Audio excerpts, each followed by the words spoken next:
Chapter 8. Even a minor event in the life of a child is an event of that child's world, and thus a world event. Gaston Bachelard. Since I can remember, my father Jacques has been a major part of my growth process. This is why at age 11 I was taught to become a diver and to appreciate the laws of the sea.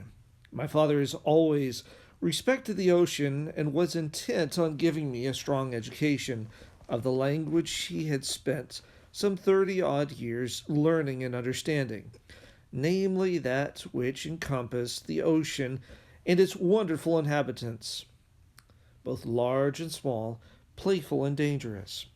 On one such extraordinary inhabitant is my truest friend of the sea, a marine mammal that has driven me to such emotional extremes that I have not felt as strongly around other animals, neither wet nor dry.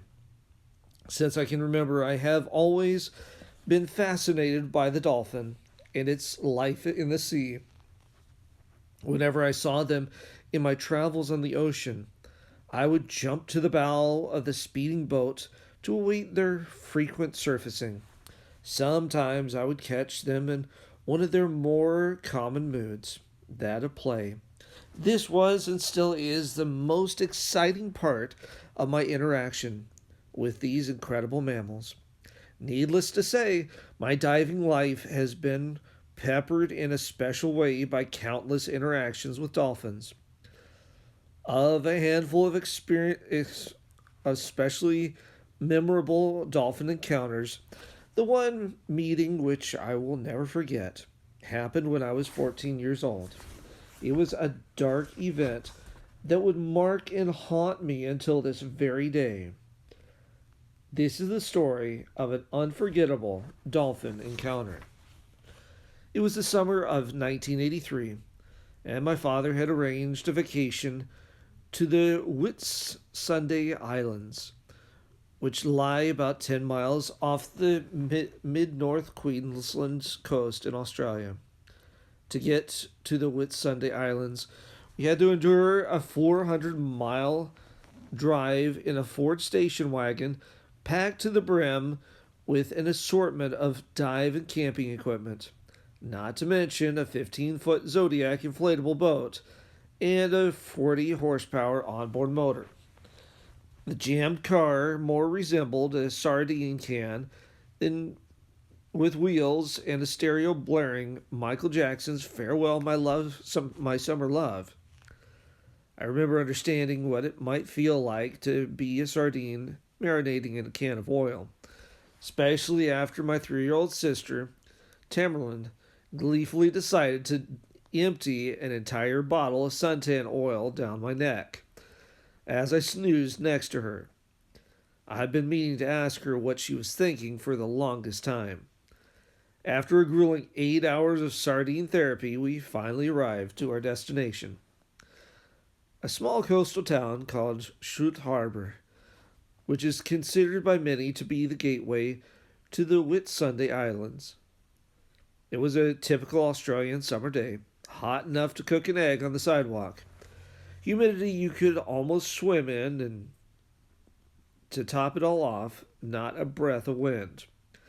My father Jacques, stepmother Cinta, sister Tamerlan, and I piled out of our comparatively cool sardine can to be welcomed by the blazing heat and a spectacular view of the islands that we would explore for the next 2 weeks. I was brimming with excitement, and for a brief moment I beheld the vision of these pristine islands as a jeweler might behold a perfectly cut diamond, marveling at its multifaceted beauty. That afternoon saw the putting together of our Zodiac inflatable, which would by our means of transportation and of exploration. We proceeded to load the small inflatable with enthusiasm. Soon numerous locals began to gather and stare in disbelief as we prepared for our crossing to the Whitsunday Straits. I recall my father calling out, as if to break a magical spell, with a good old Australian salutation. "G'day, mate. Nice day for it." Now I can imagine you saying that with your best Australian accent. However, my father Jacques is French and he has a very strong French accent. The result is a hilarious mixture of twangs and drawls in his attempt to pull off the famous Aussie accent. It went something like this: "Good day, nice day for it." Well, it certainly worked because one of the men, typically dressed in a wide brimmed canvas digger's hat, tank top stubbies, and a pair of thongs, called back, "Where you going in that rubber ducky?" implying that our vessel was not of a seaworthy nature. Jacques replied casually, "Over to Sid Island in the Whitsundays." The locals burst out in laughter. One of them joked, "You gotta be nuts, crossing the streets in that little thing." By now, our inflatable was beginning to look like a well loaded barge.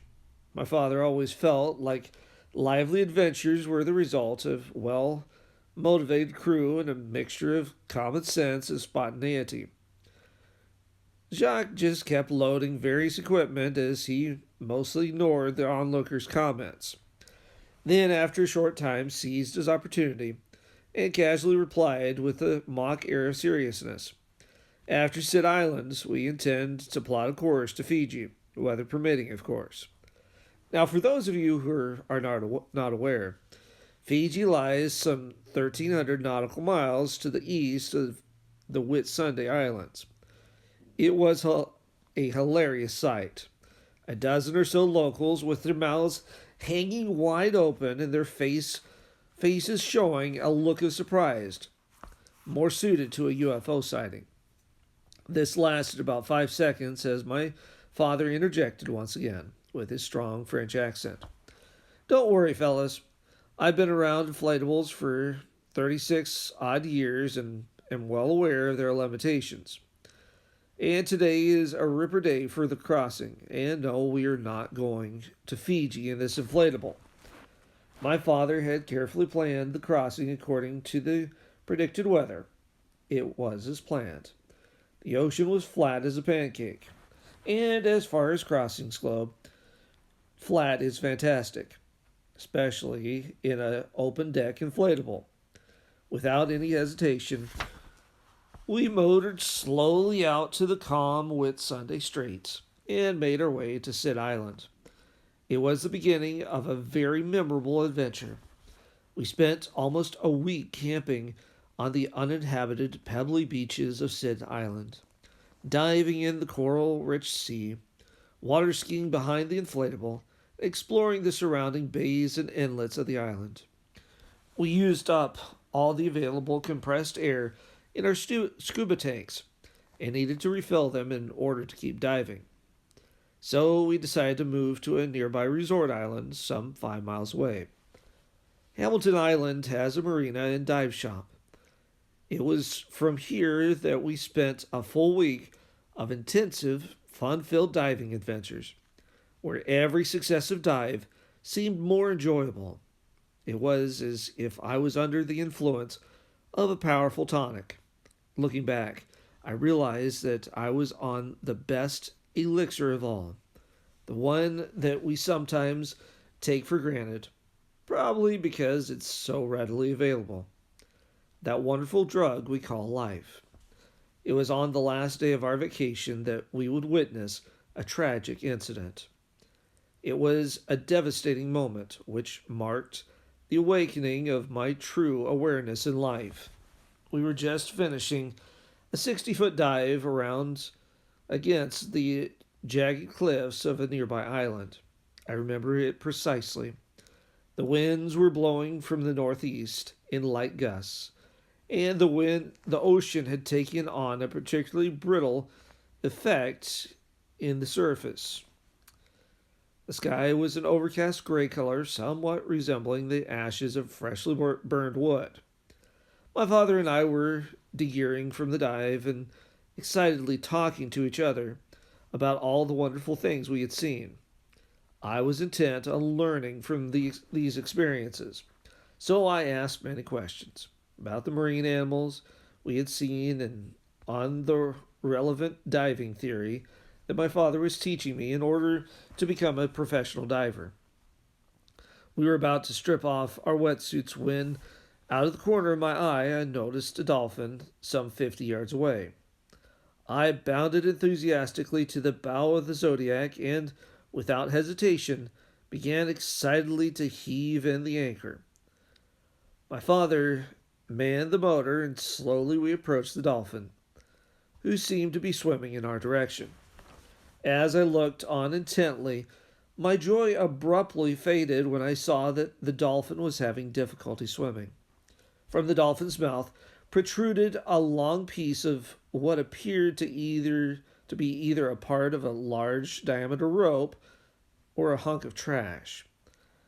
The obstruction seemed to be interfering with the dolphin's respiratory pattern. The weary animal kept making desperate attempts at keeping its head above the water while it swam on the surface to breathe through its blowhole. My pulse doubled to a rapid pace as I pleaded with my father to go a little faster. The dolphin was only 10 yards away when it made a last desperate attempt at freeing the blockage in its mouth. It frantically shook its head from side to side, but the object remained firmly embedded in the dolphin's throat. Then, exhausted from what might have been days of swimming with the obstruction in its mouth, the tired dolphin started to sink into the depths of the sea. The dolphin sank slowly like a dying leaf might fall from a tree in autumn. I stood transfixed, with my jaw agape, watching this poor marine mammal slowly descend to what seemed an ashen grave. My mind slowly went into overdrive. I was awash of ideas. Grab the anchor, jump in and seize its tail, and have my father pull us up. No, my wetsuit is too buoyant. Put a weight belt on. Get my tank. No air. Everything I thought of would take too much time. I was frozen in position by thoughts of trying to save the exhausted dolphin without drowning myself in the process. As my mind raced around the desperation, I began to lose sight of the dying dolphin and of any hope of its revival. Within seconds, I was staring into an empty gray sea that had swallowed up the traces of the tragedy. There was obviously no solution at hand. I was in a state of dismay, confused, and feeling very much like a failure. Then I felt my father's hand on my shoulder and heard his reassuring voice. "There is nothing we could have done," he said sadly. I began to cry in anger at myself. I felt as if someone had reached into my heart and slowly ripped it out in the time that it took for the dolphin to sink into its watery grave. The next day, I was very much preoccupied with the occurrence. Jacques and I talked at length, and I slowly began to accept the reality of the situation. Such realities are the mechanics of raising a 500-pound mammal quickly enough to keep it alive. And how would I give mouth-to-mouth resuscitation or mouth-to-blowhole to a dolphin, let alone empty its water-logged lungs? I had to face it. The dolphin had died right in front of me, and there was nothing I could have done about it. I was also aware that my own fear of what might have been waiting for me in the dark depths had something to do with my inability to make a hasty rescue. I felt like such a failure, both to myself and to the dolphin. To this day, I still feel a sense of failure over this incident, although my father has reassured me many times through the years that there was nothing we could have done to save the lone dolphin. He explained that tragedies happen and that sometimes we have absolutely no control over those situations. That we must simply observe and learn from these experiences in order to prepare ourselves for future tribulations. Yet there are some wrongs that we can't help to correct. Every year, hundreds of thousands of dolphins, amongst a multitude of other animals, die around the world because of mankind's ignorance or greed. Many marine deaths are a direct result of pollution. Unfortunately, the net fishing industry is responsible for far too many marine mammals' deaths. Most fishermen are very cautious about how they lay their nets to keep from inadvertently catching dolphins, whales, and sea lions. However, there are some who purposefully cast their nets around dolphins. This once was a common practice in the tuna industry because tuna often school under dolphin pods. Because of public outcry, most tuna canneries in the United States now practice dolphin safe net fishing techniques. These responsible corporations proudly display dolphin safe tags on their products. A man is rich in proportion to the number of things he can afford to leave alone. Henry David Thoreau. The real tragedy is that many foreign countries are not self regulating their net fishing. They are only interested in profits. Every single day, over 40,000 miles of fishing net is lowered into the ocean. That's enough net to wrap around the globe 1.5 times. These nets reap a terrible harvest from a wide diversity of marine life, much of which will be cast back into the ocean dead, like much worthless trash. The industry term for the animals they kill uselessly is non commercial biomass. Shrimp boats will discard 10 pounds of non commercial biomass for every pound of shrimp harvested. Drift net boats will throw away 2 pounds of biomass for every pound of fish kept. Each year, the nets catch less fish, forcing the net fishing boats to compete more aggressively. Now consider that maybe 10% of these nylon web, non biodegradable nets are lost at sea on a yearly basis. That means there are approximately 4,000 miles, about the distance between New York and Paris, of unattended fishing net floating around or submerged somewhere in the oceans. These unattended nets continue to catch marine life, waiting like deadly nylon serpents, ironically taking life into their lifeless repose.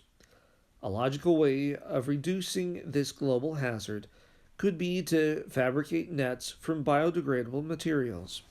Certainly, the cost of net fishing would increase, yet it would ensure that in the future there will be something for them to catch.